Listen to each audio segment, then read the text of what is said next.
नमस्कार दोस्तों, एक बार फिर से स्वागत है आपका हमारे YouTube चैनल पर। दोस्तों, आप अभी तक हमारे चैनल पर देख चुके हैं सिंधु घाटी सभ्यता से लेकर पाल वंश तक के इतिहास से जुड़ी छोटी छोटी जानकारियां। दोस्तों, इस वीडियो में मैं आपसे बात करने वाला हूं बंगाल के सेन वंश की, जो कि पाल वंश के बाद में वहां पर शासन करता था। वीडियो देखने से पहले दोस्तों, अगर आपने हमारे चैनल को अभी तक सब्सक्राइब नहीं किया है तो आप नीचे दिए गए लाल बटन को दबाकर वहां से सब्सक्राइब कर सकते हैं, ताकि इसी तरह की जानकारियां आपको मिलती रहे। और चलिए शुरू करते हैं बंगाल का सेन वंश।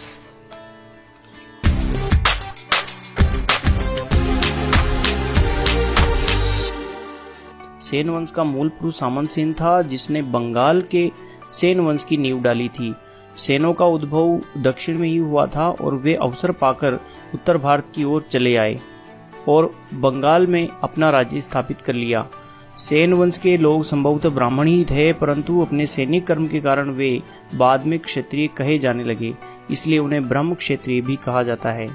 सामंत सेन का उत्तराधिकारी हेमंत सेन था और उसके बाद उसका बेटा विजय सेन, सामंत सेन का पौत्र विजय सेन, अपने वंश का गौरव बढ़ाने वाला शासक कहलाया। उसने 64 वर्षों तक राज्य किया और विजय सेन ने बंगाल से वर्मनों को बाहर निकाल दिया। उत्तरी बंगाल में मदनपाल को निर्वासित करने वाला भी विजय सेन ही था। उसने परम महेश्वर की उपाधि ग्रहण की, जिससे स्पष्ट सिद्ध होता है कि विजय सेन शैव था।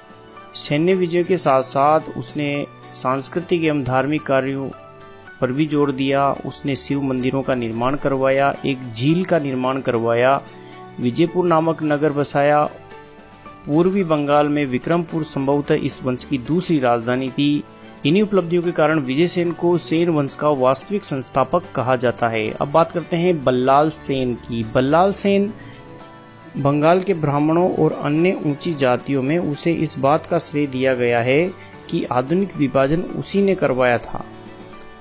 वर्ण धर्म की रक्षा के लिए उस वैवाहिक प्रथा का प्रचार किया, जिसे कुलीन प्रथा कहा जाता है। बल्लाल सेन ने अपने पिता के राजस्व काल में शासन कार्यों का संचालन किया था। वंशानुगत परंपरा के अनुसार वंश क्रमानुगत उसे जो राज्य मिला, उसकी उसने पूर्ण रूप से रक्षा की।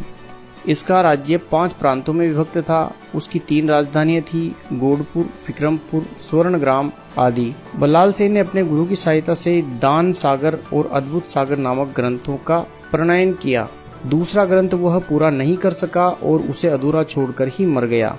इसके बाद लक्ष्मण सेन राजा बनता है। 1179 ईस्वी से 1205 ईस्वी तक लक्ष्मण सेन इस वंश का एक प्रसिद्ध शासक था। अभिलेखों में उसके लिए कहा गया है कि उसने कलिंग, आसाम, बनारस, इलाहाबाद पर विजय प्राप्त की और अन्य स्थानों पर उसने अपने विजय स्तंभ गाड़ दिए, परंतु अभिलेखों में इस कथन को पूरी तरह से विश्वास नहीं किया जा सकता। हमें यह नहीं भूलना चाहिए कि लक्ष्मण सेन प्रसिद्ध गढ़वाल नरेश जयचंद्र का समकालिक था। उसके अधिकार में बनारस और इलाहाबाद थे, अतएव इन स्थानों पर लक्ष्मण सेन के द्वारा विजय स्तंभ गड़वाई जाना कल्पना के बिल्कुल निराधार साबित होता है। संभवतः उसने आसाम और कलिंग पर विजय प्राप्त कर ली हो। लक्ष्मण सेन का शासन संस्कृत साहित्य के विकास की दृष्टि से महत्वपूर्ण था। उसके राज्यसभा में 5 रत्न रहते थे, जिनके नाम प्रमुख है जयदेव, जो कि गीत गोविंद का रचयिता था, उमापति धोई जो कि पवनदूत के रचयिता हैं, हाल युद्ध और श्रीधर दास। लक्ष्मण सेन ने स्वयं अपने पिता के अपूर्ण ग्रंथ अद्भुत सार को पूरा किया और लक्ष्मण सेन के राज्य पर मुसलमानों का आक्रमण 1199 ईस्वी में हुआ था। इसके बाद सेन राजवंश का अंत हो गया। दोस्तों, अगर आपको हमारा ये वीडियो अच्छा लगा हो तो इसको लाइक और शेयर दोनों कर दीजिए और हमारे चैनल को सब्सक्राइब करना ना भूलें, ताकि आपको हमारे चैनल से जुड़े हुए लेटेस्ट अपडेट टाइम पे मिलते रहें। Thanks for watching knowledge update.